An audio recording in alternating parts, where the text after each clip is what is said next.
Hi, Laurie. Thank you so much for being here today. Welcome to the podcast. Well, thank you. I'm very excited. I'm quite excited to talk to you, Kalli, about things and looking forward to it. Thank you. Well, thank you. You're a local celebrity, and I'm excited to get into all the details. First, I have to ask, how do you, Laurie, keep yourself well?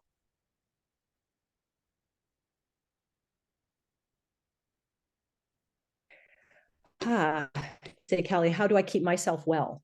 Yes. Oh, we're freezing just a little bit now. Oh, there, I think we caught up. Shoot. Okay. How do I keep myself well? This is a great question. It's actually, I don't think we have enough time to answer that question, Kalli. The whole podcast Um, could be on that. yeah, it's great. I mean, I have I guess I have first off, I have a spiritual background, right? I'm a Jesus follower. So some of I would say most of my wellness will come from being anchored in that and understanding I'm not, I'm not it. I've been given gifts and I need to honor those gifts and take care of them, but they're gifts and I have a responsibility. And I think when I came to understand that I have a responsibility to my gifts. There's a reason, and my purpose is built into that. My life really took on a more relaxed meaning for me when I say that it was just like this breath of fresh air saying, I get it now. And that has really helped me take care of myself. Now, that's kind of the overall arching piece of it. But in between there is like we're human beings and we've got this body that we need to take care of because we only get one of them. And you cannot disconnect that spiritual part of us from the physiological or the physical part of us. And so they're also very well connected. So physically, I make sure I watch my sleep, I watch my diet. And honestly, those two things come before training, because if those things aren't in place, training does nothing for me. It actually like puts me into a deeper hole, right? Or just digs me into a hole. And so, sleep and diet are definitely at the top of my list for me. Then it's connections with good human beings in my life who also take care of me and feed me back good things. And a lot of those people, I am so fortunate, are my therapists, like my care therapist, like a chiropractor and a physiotherapist, and my coaches, a massage therapist. So I have some really wonderful people in my life who take care of some of that physical part of me, as well then as connecting that to that emotional and spiritual piece that needs to be so well taken care of. And then training. And that part is, you have to commit to what you love to do. You have to understand if you are, if you care about something and you love it. And I guess it's that it's connected to a really strong why. Why would I go and do what I do? Why do I spend so much time doing what I do? But as I figured out those things, all of those are part of how I take care of myself. Like I said, that's such a big question to start with. But I You love really opened up. that you take that. Well, and that's why I love it, because every time I ask someone that, the answers never cease to amaze me and surprise me. And everyone has, whether you're even another CrossFit athlete that I've had on the podcast, everybody, whether an athlete or not, has some similarities and totally different aspects. But I love that you kind of start with the macro being like the greater purpose, higher power, and then you kind of come down into a sharper lens. And what a great point that is your anchor, and then that allows you to get to your why. And I love that word anchor, because all of the ways that we take care of ourselves tend to be habits of certain sorts. And I think spirituality and religion, even, like, that's a daily practice, right? And you have daily or weekly rituals that facilitate that, and that community aspect too, in what you're getting from the people who are your caregivers and the team, and what you're giving and receiving there. And I think one of the beautiful elements of CrossFit, in my very naive experience in comparison, is that even just that community you get being in a CrossFit gym and even in competition, like the camaraderie that you see, I mean, that I see just as a spectator of the games is like none other. You know, you're cheering your competition on, and I just love that aspect.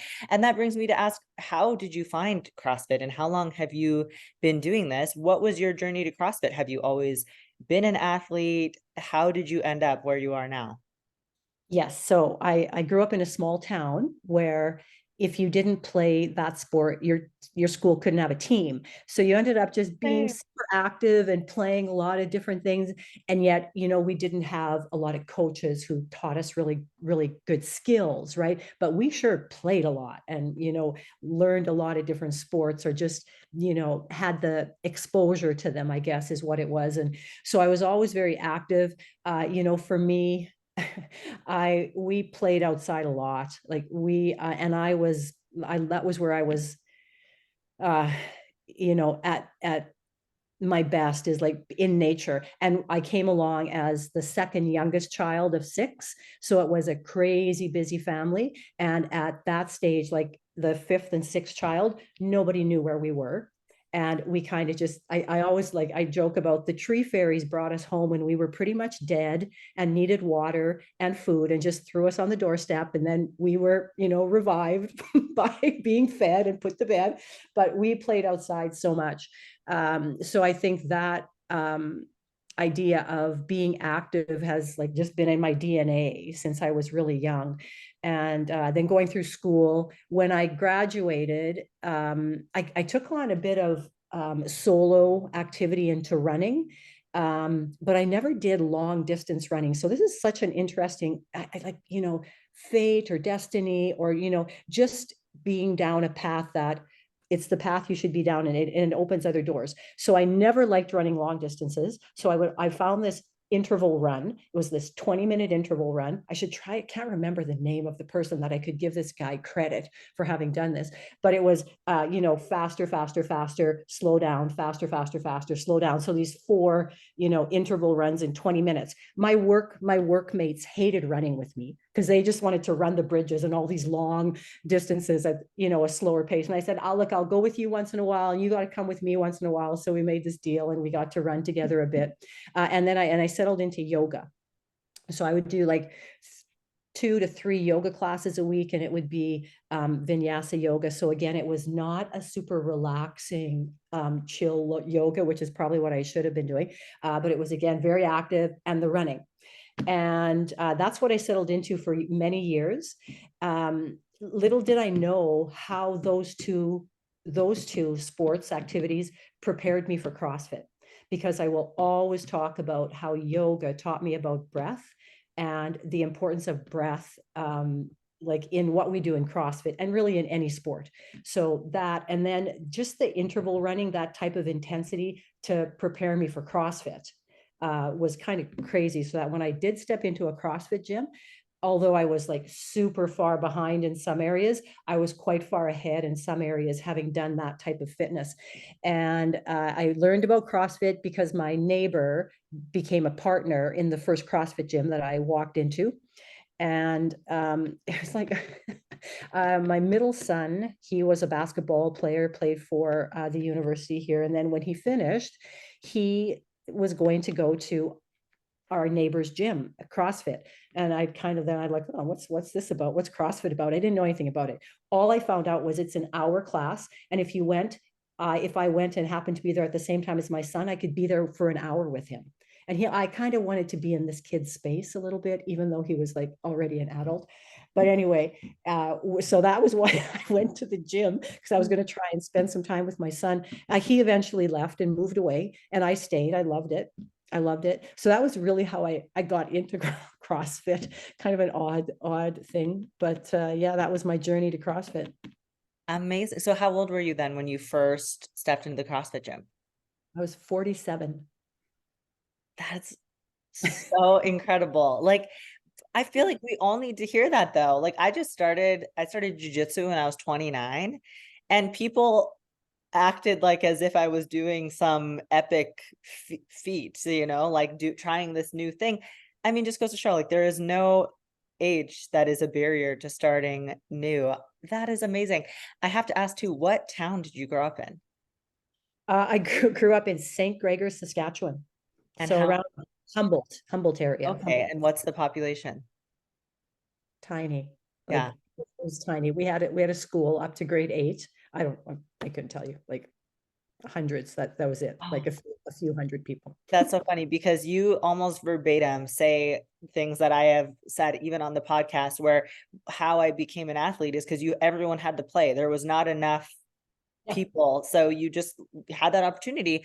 And someone that you will know in the CrossFit community, Jason Kane, was one of my early guests on the podcast. And we talked about the benefit of pushing back early childhood specialization in sport. And I think that has served you so well, which is incredible. And I'm a huge lover of yoga because I think every athlete can benefit. So that is amazing. And when you first went to the gym, I don't imagine that competition was on your mind. When Oh, did that little niggle start to creep in? And had you been competitive previously? Because yoga and that style of running, it doesn't sound like you necessarily had been a competitive athlete your whole life, although an athlete your whole life.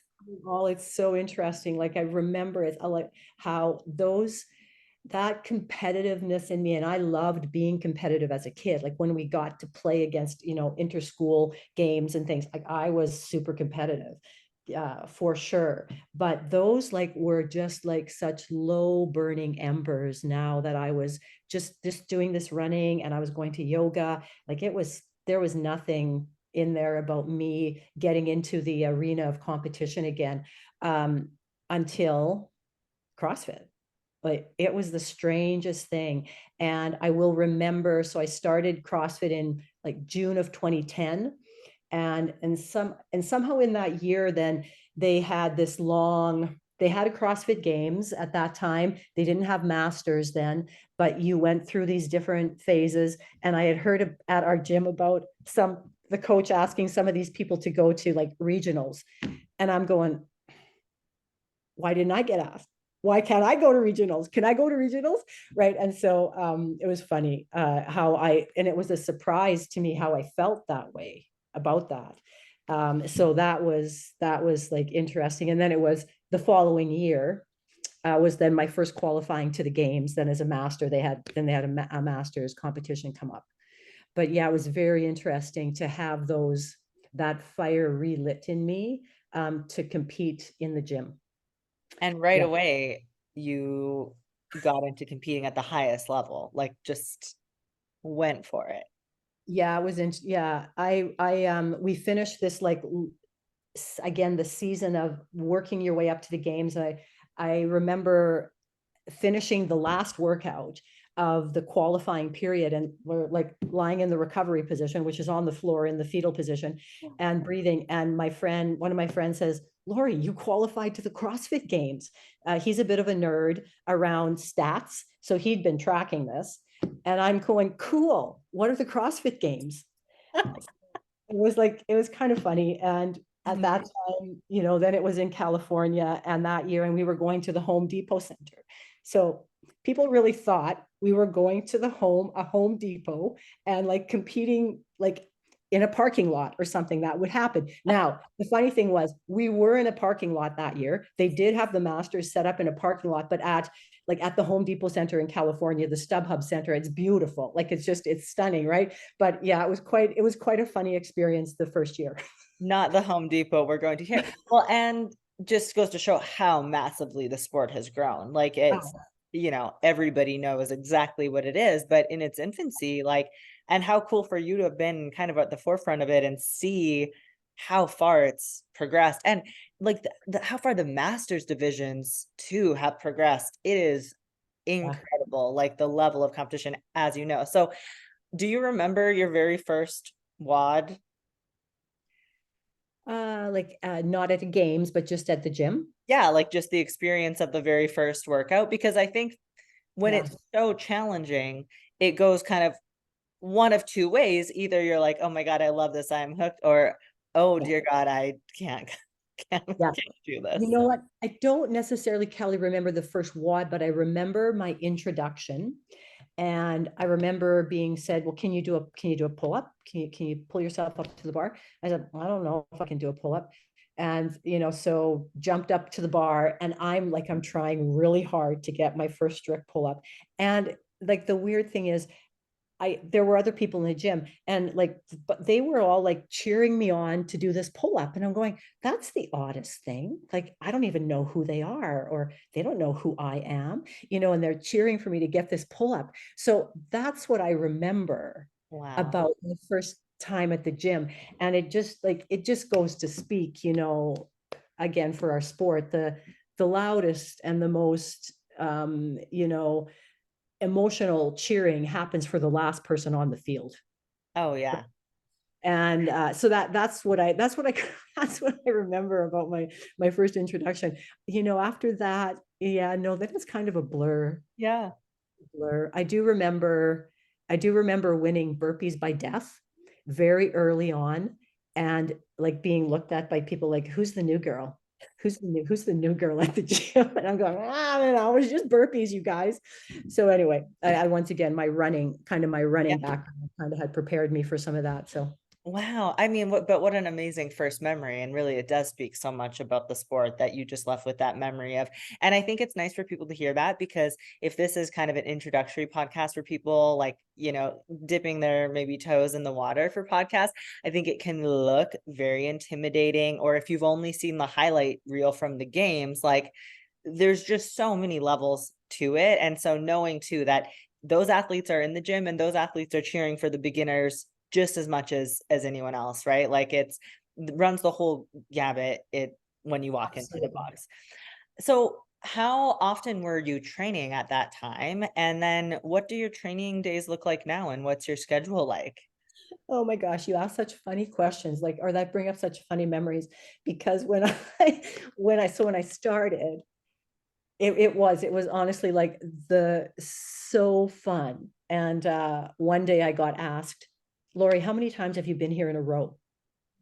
And I go, I don't know. I come every day. And it was like I got sat down and I was told that I couldn't come for a few days to the gym, because this thing about rest days, I had no idea, like everything that came along with CrossFit around the diet and rest days and all this stuff. I said, rest days, I don't need a rest day, this is fun stuff, I love this.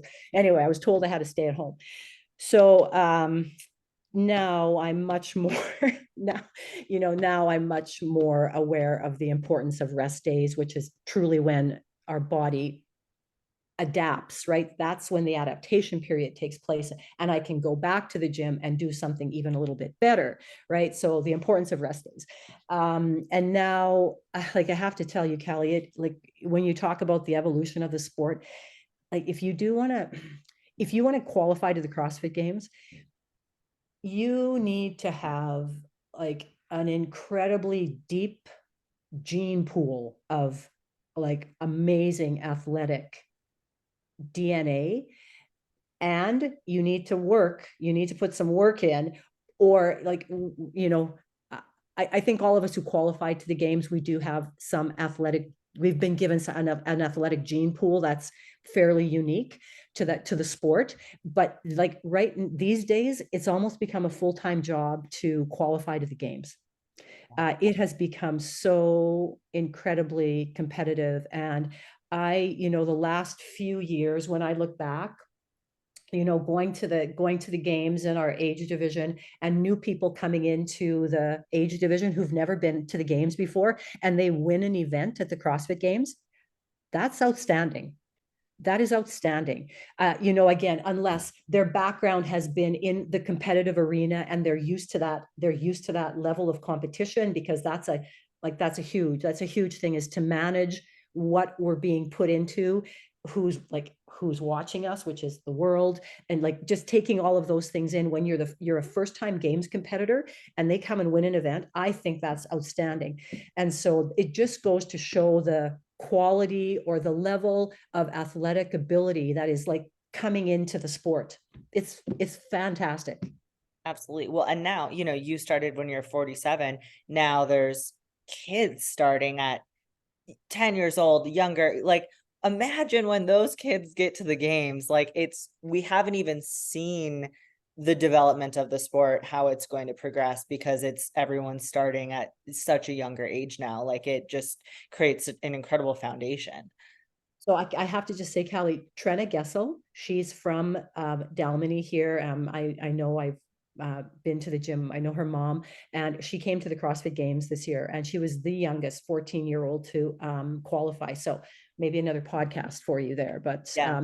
they like phenomenal, Yeah. phenomenal what these kids And do. you Hard read to my believe. mind because I was thinking too, like how cool. I was thinking to have her and TJ maybe sit down together, like her and the coach, because that's a unique experience too, coaching an athlete that young under that level of pressure. And like you said, the crowd is insane. I mean, no matter how old you are, I can't even imagine that crowd. But I mean, a great point that you have to have, you're already just in probably the top 5% as an athlete. And then to take it to that level, the work ethic that's necessary and the commitment. So, how do you make this work with your lifestyle? Because you run a business as well, I believe. You could tell me more about that.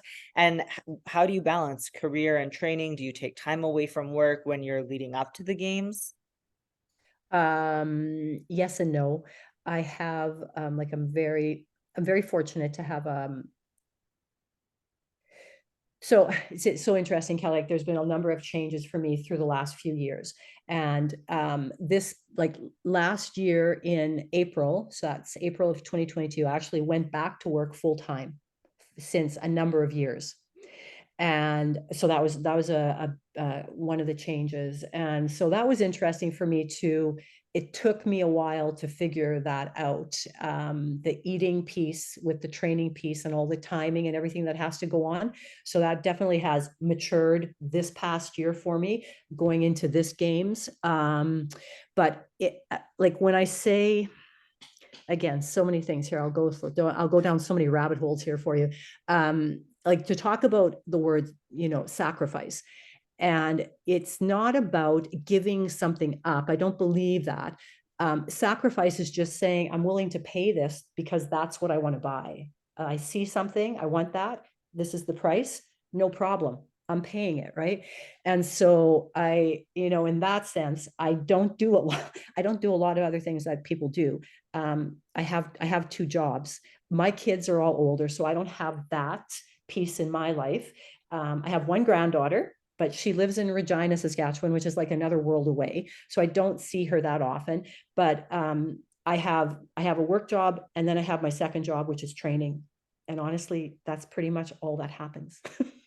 I this past year I moved. It was a year in September that I'll have moved into the house I'm in, and I got a yard back. So I love yard work. I probably could have been like a landscaper or a city planner in another life.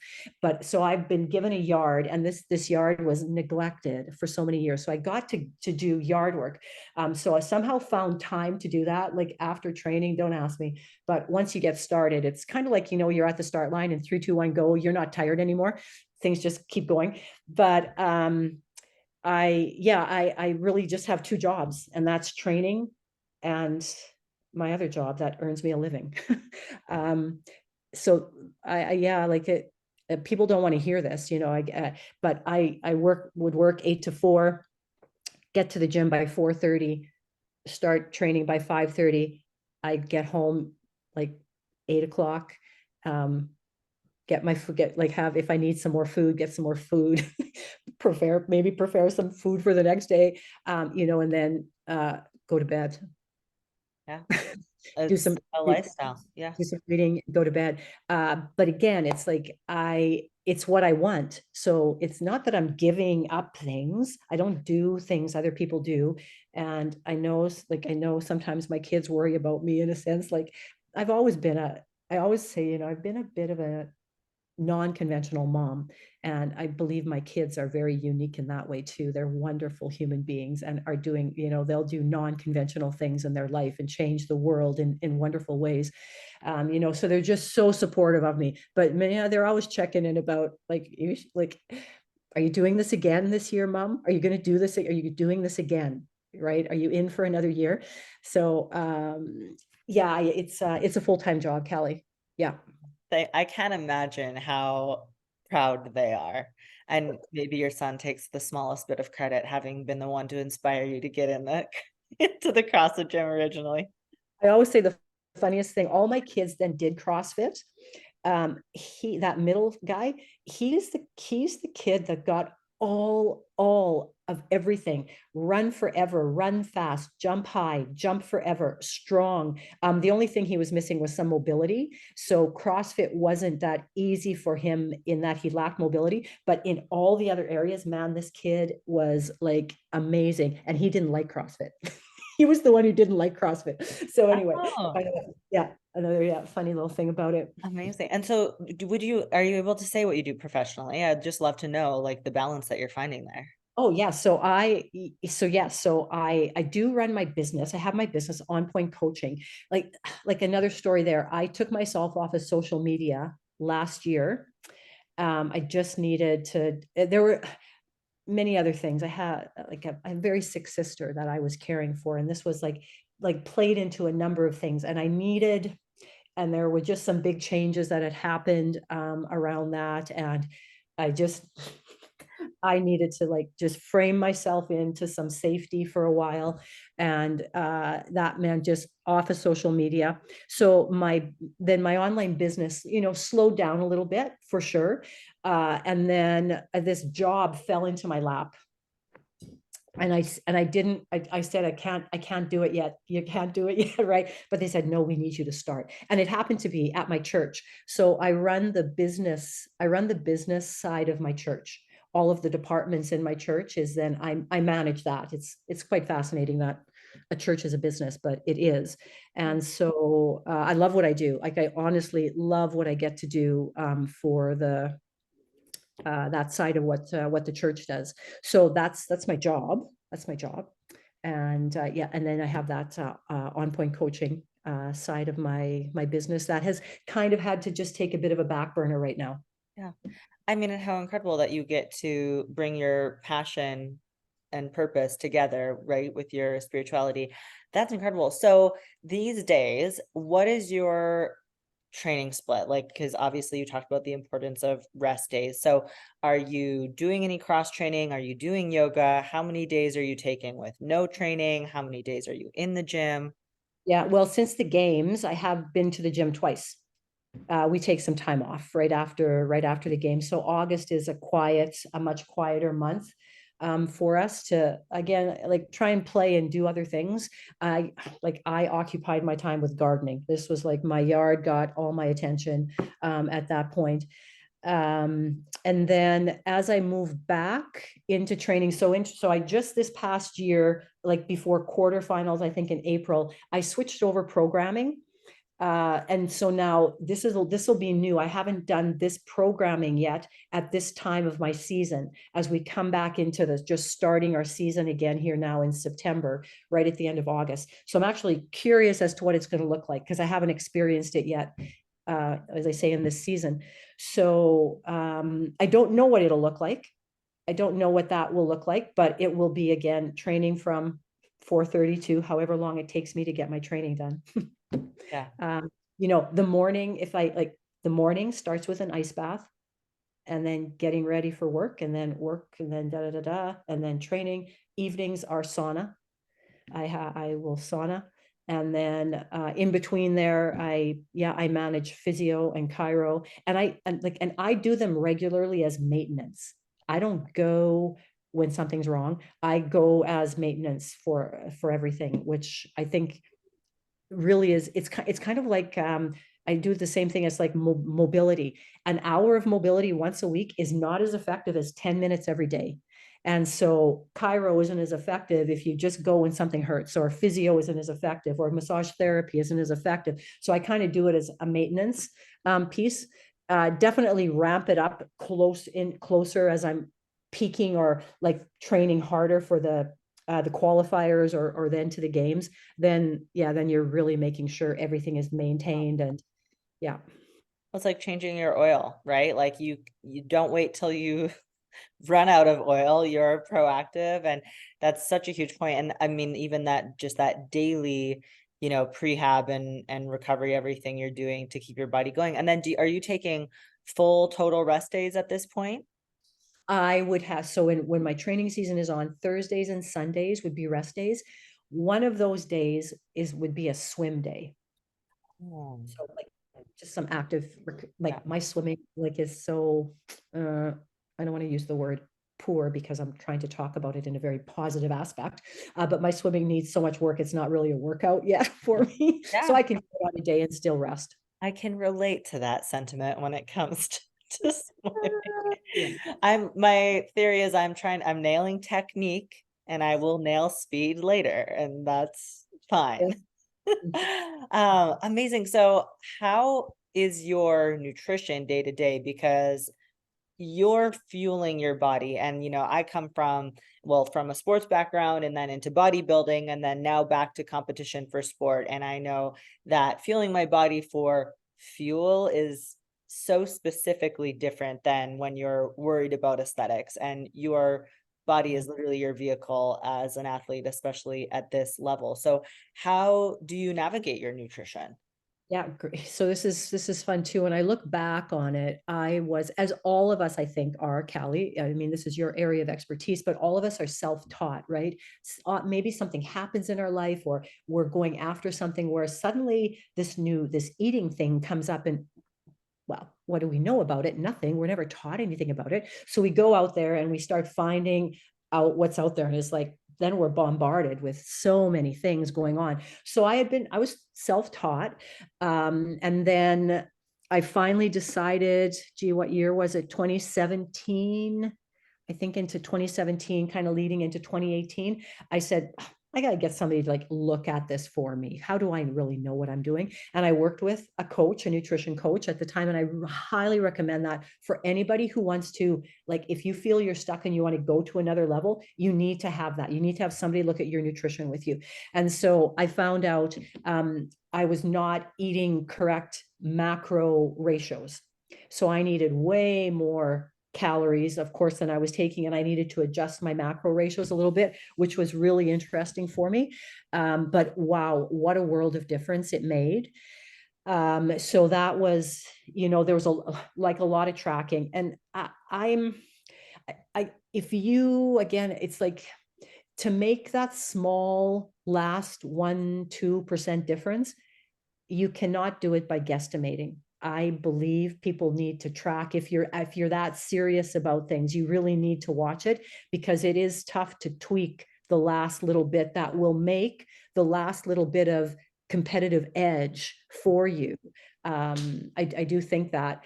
So I do tracking, I do watch, I take some breaks from it, because when you are doing it for so long, you eyeball pretty well, but you cannot eyeball the last, like I say, 1, 2, or 3% that makes that little bit of a difference in your competitive edge, or your in competing. So my diet is, so I have rheumatoid arthritis. So that makes, it's like the blessing and the curse, the gift I never wanted. But I mean, I have to keep my diet clean in a way, because first off, I never want to go back to what I felt when it set into my body, right? And until I cleaned everything up. And it wasn't that I wasn't eating well before, but I really had to take like certain things out of my diet that have really made a difference for me. At one point, I tried to control it only with diet and exercise. I weaned myself off of all medications. There's a long story to that. But then for 2 years, it took me out of CrossFit. 2013 and 2014, I couldn't compete just because the pain, like my body got kind of bad. But then I cleaned it up and I got on a medication, which was life changing. And then, yeah, and so my diet is, I have always said, if I, like, when I was working with my nutritional coach, it goes, like, I don't care what I look like. I need you to make me perform better. How I look is going to be a consequence of it, right? It'll just, I get that. But my goal here is performance. So you do what you need to do. Tell me what to do, and I'm going to do it. So that was really helpful for me to learn a little bit about that, and just how much I had to eat to actually perform well, and how much I had to eat to lean down, which is so counterintuitive to people, but it is like a healthy revving metabolism, right? That we all need to keep things rolling along there. So yeah, my diet's been a cool journey for me too, to even at some point, like you just got to go back to the basics and really, um, there's people out there who know so much. The minute you think you know it all is the minute you're going to start kind of tripping up, is kind of how I think. So, go get help. And that was really good for me Yeah. when it comes to my diet. Amazing. Well, and yeah, when you're putting this much into every aspect of your day to make sure you perform your best, of course, that little detail gives you that edge, which is the differentiator at that level when everyone's performing at their absolute best. And I think you made a really great point too, because, if someone's listening and they're just starting their wellness journey, it's all relative to your goals and where you're at. So if you've never paid any attention, just cleaning up and eating whole foods is great, right? Or just making sure you're getting protein at every meal, not having to dial it in. Like I think so often in wellness, we see people go from 0 to 60 so quick, where it's you've never paid attention a day in your life. Now you're tracking, worrying about every single macro, not necessarily sustainable or necessary, right? And even you mentioning taking a break from it when it's not necessary. Mhm. Yeah, this time now when I'm not training and it's like this little bit of my off season right now, I don't track, right? So Give mhm. yourself that time. And so are you, just out of curiosity, I'm so curious always how athletes feel themselves, because I know, the few times that I've done CrossFit, I really don't want any food in my stomach. I know I need to be fueled, but I'm like 4 hours later, or sorry, early is often like what I found worked best for me, just, totally personally, because I like feeling really light and mobile, and, I eat a high fat diet, so I digest more slowly. How many kind of times a day are you eating, and how do you nourish yourself throughout the day preparing for your evening workouts? Yeah, so 5 times for sure. What I really had to learn was I needed like that intra nutrition, Mm, because my workouts were so long. So they were really scheduled as two workouts. Like you were supposed to do one workout, go live your life, and go do another workout. I just had to slam them all together. So I had to kind of learn that I needed and how much I needed and what worked best for me in the middle of my workout mm. to be able to finish it off for the evening. And so, yeah, so for sure, I'm like 5 times a day, like a breakfast, they're all mini meals. They're honestly all mini meals, right? And just for me, it was getting most like trying to eat a lot of 2/3, 3/4 early in the day, for me, so that I was really well fueled when I hit the gym. And then that like liquid nutrition, liquid carbs, liquid protein in between, or, some fruit or something that I could put into my tummy that didn't really, and then leaving what type of workout for the end, where I knew if I had a little bit of food in my tummy, it would be okay. Everything would still be okay. So yeah, it was a lot for me for timing, but yes, I would eat, fairly regularly throughout the day. Yeah, and 3 hours, yeah. huge trial and error. Like every year, you're kind of sharpening your axe because you know how to recover better, you know how to do prehab better, nourish yourself, right? Like make those small adjustments in hindsight of what could be different or go better. That's so Great. exciting. So what is next? What is the next big goal? Such a great question. Such good questions you asked. So I don't talk about it here. I'm talking on a podcast with you. I age up. I age up next year. So we're not talking about, we're just going to leave it at that. And every year I age up. Actually, not every year. Just when I turned 55, I was so upset because at 55, they start changing the weights. They would change the movements, as in scaling things Oh, I didn't know that. for for the age division. And yeah, man, I was mad. I was mad about it. And that, you hear this sport, like you have given us this opportunity, like you've made us, into these athletes now, that how we feel in our bodies. And now at age 55, you decide we're no longer capable, and you start changing things up for us, right? And I think enough of us have said these things, because programming over the last 2 years has really changed, and our older age divisions are now doing so many movements, right, that were not on the table for us before. And so that's cool. But I was really mad when I turned 55, and I wasn't going to compete, but I did it. I still did it. So, every year except our COVID year. And now same thing here as I age up now. It's like,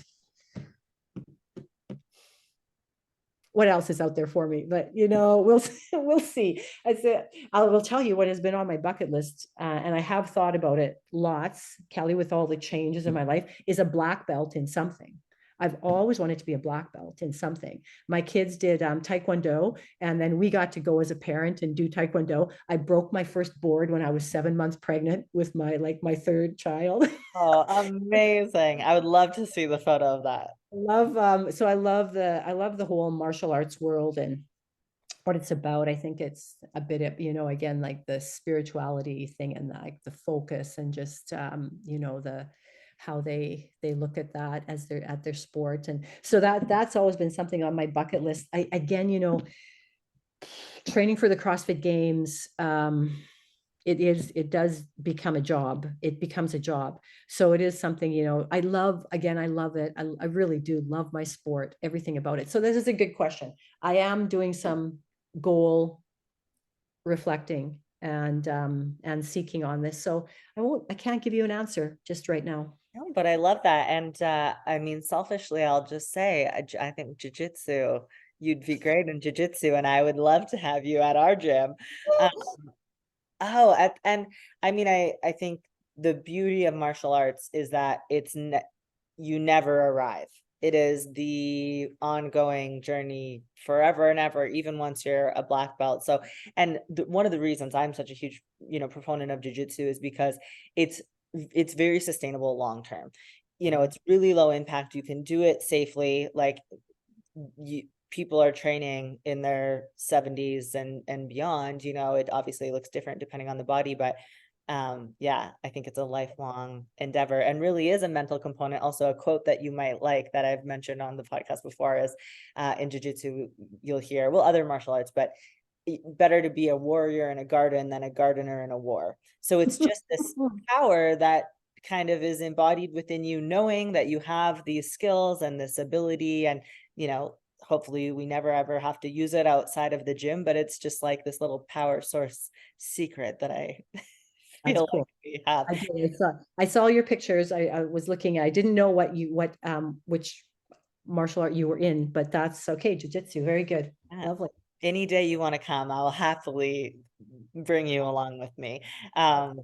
And again, this was one of because jiu-jitsu is similar, even to be at a low level of ability, it is very easy for it to feel you need to train full time. So when I was dabbling with CrossFit, I was really struggling with, like, I would train CrossFit and then I'd go to jiu-jitsu or vice versa, or every other day. And I couldn't give my most to either, and, kind of was dividing my efforts. So I'm still working on finding that balance. Understood. Yeah. And I would love to know, do you happen to have a year in mind that you imagine yourself retiring from competitive CrossFit, or you're just following the journey as long as it feels good? No, I will often say I will open the 80 plus age category. Yes. What is the oldest competitor at this time? There was somebody over 70. So 70 plus. Yeah. Tons of time. They had that category. Now I should go back and look at the games. If they had them at the games, how many of them were at the games? But it's like, yeah, we're all moving up. We're all moving up. Amazing. And what do you do for the mental preparation? Because at that level, especially, I mean, we all have our own competitive anxieties as it is, the mental preparation, visualization, and then with that type of crowd, how do you manage your mental preparation day to day? Yeah, that is an ongoing thing. Like that certainly is something I feel about. When you feel you've got it all figured out, you in a second you will be humbled and put to your knees to realize you have so much to learn yet. And when it comes to that mental game, it is you need I love the idea of like the warrior in the garden. It is, and I feel that so much about, there is so much power that comes from calmness and understanding and knowledge. And so we have such interesting default settings as well as humans. And I am clear of, like, that is one thing I have learned about myself, is what my default settings are, and how persistent they are about saying, this is where you're comfortable, Laurie. This is where you should settle down for a while. And how they come back, and how, without being vigilant on guarding your thoughts and your language to yourself, and that the dialogue, your internal dialogue, you are so quickly and so unaware brought back to a lower level of awareness, and then all of a sudden there's a lower level of performance as well. So that is fascinating to me. And so I work on it continually, like in many ways, journaling, reading, whether you talk like, I call it prayer, you call it meditation. It doesn't matter what you call it on, but it's and it's thinking. It's thinking, and it's being aware, and it's listening. It's listening, and it's talking, and it's listening again, and it's talking. So like I say, journaling, reading for me, really guarding my mind space and listening to myself and seeing where I am. But it's a constant piece of it. I take time to do that. I make time to do that. Yeah, I'm sure it's key, and the kind of reflective piece that comes with it.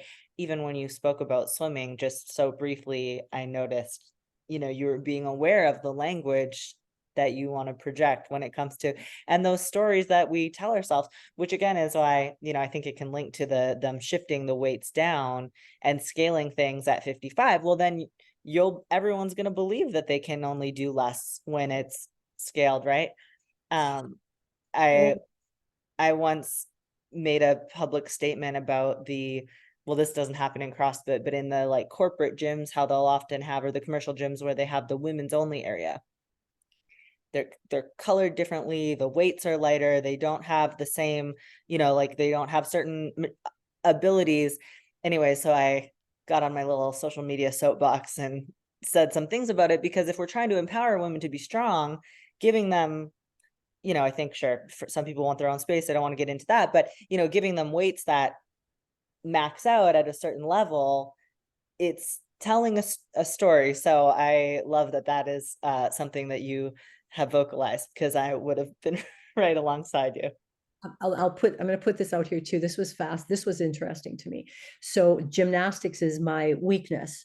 That's the one thing as children, like I don't even really remember we never had a pull-up bar on our playground. So the hanging and the pulling thing was new to me. That was foreign to my body. And so this over the years has been such a learning curve for me to learn the gymnastics things. And the one year, I guess that was 2021, I said something, and I didn't think I said it quite publicly on social media. I can't remember, but I said something about, I'm going to win a gymnastics wad. I'm going to win a gymnastics wad. And I had two of my coaches, kind of on me, Laurie, do you want to win the CrossFit Games, or do you want to win a gymnastics wad? What's your goal here? What's your goal? So I kind of secretly, I kind of said, yeah, okay. I get it. But in my head, I'm going, don't tell me that I can't win a gymnastics wad. I can win a gymnastics wad, and I can win the CrossFit Games, right? And in that year, I came in second in the gymnastics wad. And it was the first year I ever moved up in the standings after a gymnastics wad. I would always had to minimize the damage of my gymnastics wads on the leaderboard, had to really work hard about where I'm going to finish this gymnastics wad. And it was that mental preparation of telling myself, I'm good at gymnastics. I'm going to win a gymnastics WOD. I'm going to go out there and I'm going to win. And like many things that I wrote and journaled about how it was, like what was going to happen, and I laugh because there were 40 of us on the field, 20 women and 20 men at that time. And it was like, but it's my fault. Like, it's like, your field awareness. Like, I had no idea where I was in the mix. I was just working to get this done and get to the finish line. And right. And I end up in second. I go, second? If I didn't know when I was in second, right, I could have, like, I might have been able to win this gymnastics WOD, right? But anyway, it just was amazing to me, again, love my coaches and my well-being, but so interesting how people will say, don't think that, don't go there, and let's just play it safe. But even though I didn't come in first in that, I feel like, what a win for me, what a win. Oh, wow. And it was all about the work I had done on telling myself, you can win a gymnastics WOD. And like the first time you say it to yourself, it's like, you're crazy. Like the other voice is right there going, you're crazy. But like, just stick through it, man. Like, you can win a gymnastics WOD, and this is how you're going to win it. This is what's going to happen. So yeah, I will never also forget that experience. And good for you, because again, that proof of concept. Now, every year, those experiences force you to level up, because you had that, okay, maybe there was a little left in the tank, you're capable. Like, I just think, I really wonder if we could see the percentages of, what the mental component does at the edge, because I think for so many people, that is the deciding factor, especially in those high level competitions. Like, stress and anxiety can really break people down. And there's a reason, I think all of the most successful athletes in the world use visualization. Like, anytime you hear celebrity athletes talking about what makes them as good as they are, I feel like that mental side of things comes up, and often is neglected, because we make the time for the training, Totally. no, taking for granted the mental training component in that time. What kind of books do you read? You mentioned like reading as part of it. Are you specifically reading like personal development, or is it allowing yourself time to decompress through reading? No, my reading has all been personal development books, but I do love those things. I've just got a new one here that I'm reading, Oh, Sport and Christianity, which is like a oh. new, like delving into something again, new for me. But it was one thing about me coming to realize the value of being an athlete. I was being called to be an athlete. It wasn't frivolous, and it was meaningful. So that's another story. But no, I've got like so many different things. But I do love the masters, like the old, like people would say, the older books of how many have I read, Kalli? Like so many of them, and read them more than once. I think like that part is, and also how we read. Again, it's about reading something and then actually thinking about that, and where does it fit into your life? Not just saying I read a book, but what does this mean to me, and how do I now start acting this out in my life? And that takes thought and reflection. So I don't read books quickly. um, and for the longest time, I read with a friend every morning. That is such a great experience. I really recommend that to people, because it's reading something out loud and listening. And then we'd often read one chapter and then, for 20 minutes, talk about it like a little bit, and then reflect it and talk about it. And so I have made more of that habit of reading that way, to really reflect. But yes, all my books have been personal development books. And yeah, I do. I love it. I will take a break sometimes until something, like I hear about something or find a book, and then if I'll know if I really want to read it, then I'm ready to read it. Ready to read. Yeah. I think that's such a huge point. I often say, like, I'm a huge personal development junkie, and books and podcasts and everything. If you're not allowing yourself time to like reflect and really plant those seeds, you're just collecting seeds and not doing anything with them. And then I think it's almost an analysis paralysis. You've got all these theories, some of them contradicting, but you're really not doing anything with it, right? You can't take action. That discussion component sounds just invaluable. Yeah. Which, I mean, why I think, there's benefit to book clubs, for example, and really doing that. What do you listen to when you're in the gym, when you're in the garden? Like, do you listen to music? Do you listen to podcasts? What is your like go-to kind of soundtrack? Um, I don't listen. I like silence.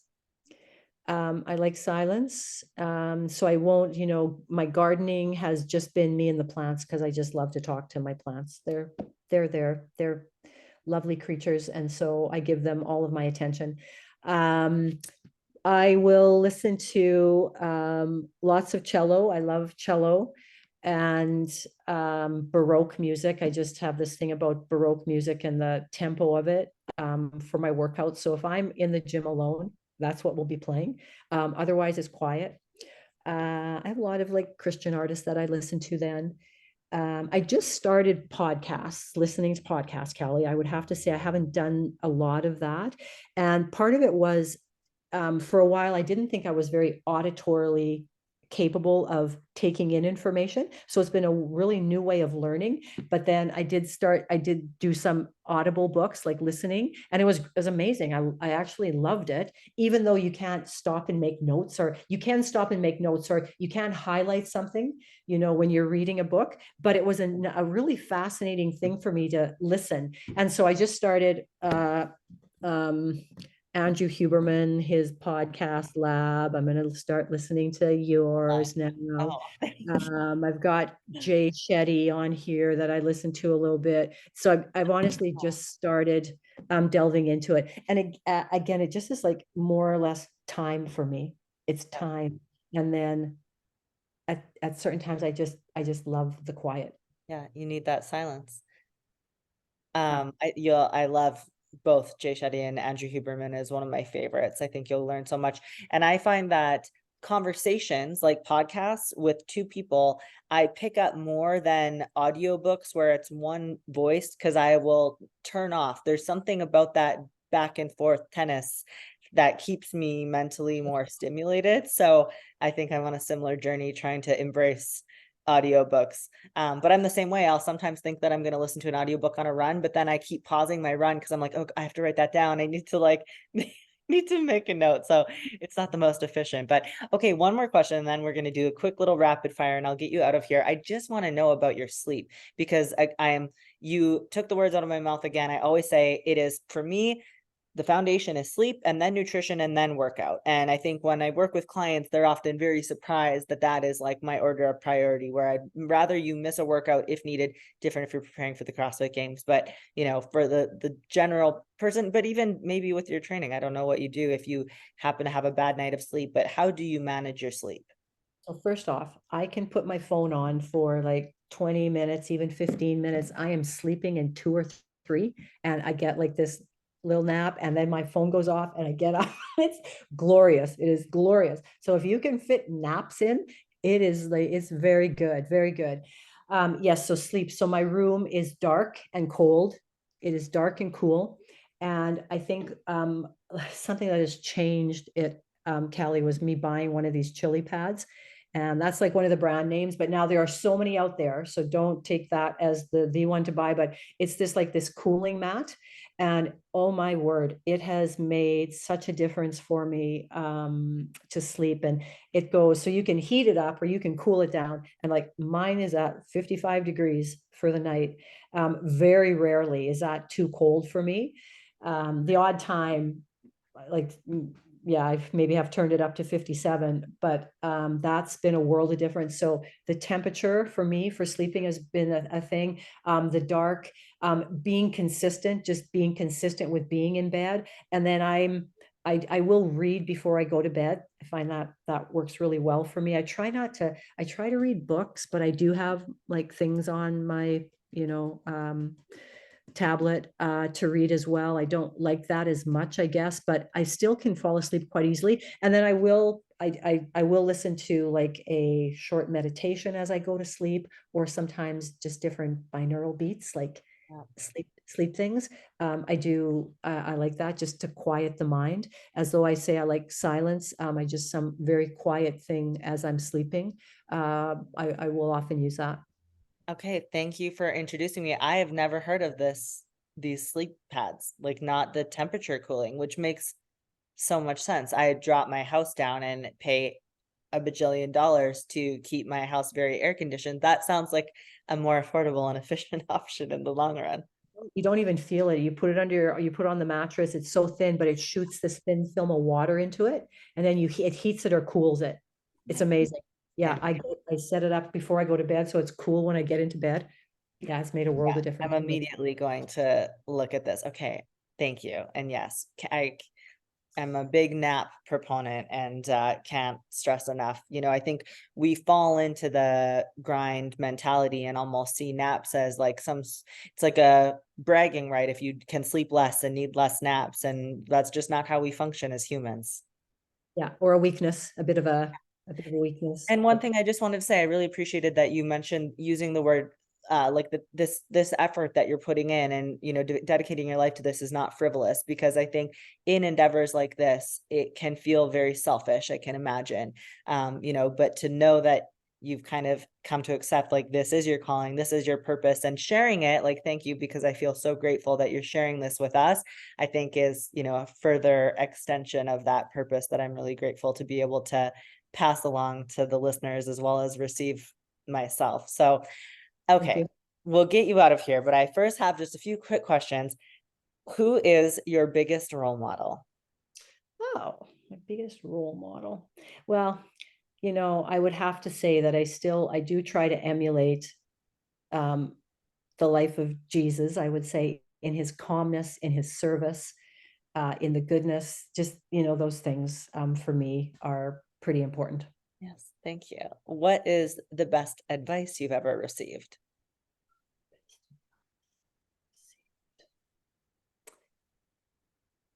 What what is happening, like what you perceive is happening is you can change that in a second. Like it is not the truth.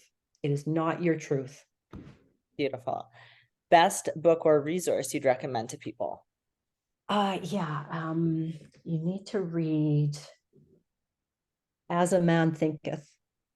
Oh, I've not heard of this. Okay, thank you. Add to my ever-growing list. Personal mantra or words you live by? Um, this is why I showed up. This is what it's in a moment of when I feel I can't do another rep. This is why I showed up, to be at this moment. And so I take that into like all other parts of my life. Any obstacle that comes my way that I feel is insurmountable, this is why you're here right now. Oh, I love that. And brings you really into the present moment. Like it's not, don't worry about the next rep. It's just right now. And last but not least, if people want to find you, which I know they will, and follow along with your journey, what you've got going on next, how do they do that? Well, my Instagram account is open, although I'm not posting on it, Kalli, so that's tough. I'm a little private right now, but that is On Point with Laurie. You can find me, and just my name, Laurie Meschishnick, is on Facebook, although I don't have a lot of things going on Facebook either. Like I said, it's just a little private right now. Good. But if people want to reach out to me, I have an email address at onpointwithlaurie@gmail.com. So catch me there. I'd love to Yeah, hear from you. I love it. And I appreciate that you're honoring your space and giving yourself that break as needed. Well deserved. Thank you for taking the time and congratulations on all of your success. I cannot wait to see what's next. It's so kind. Thanks, Kalli.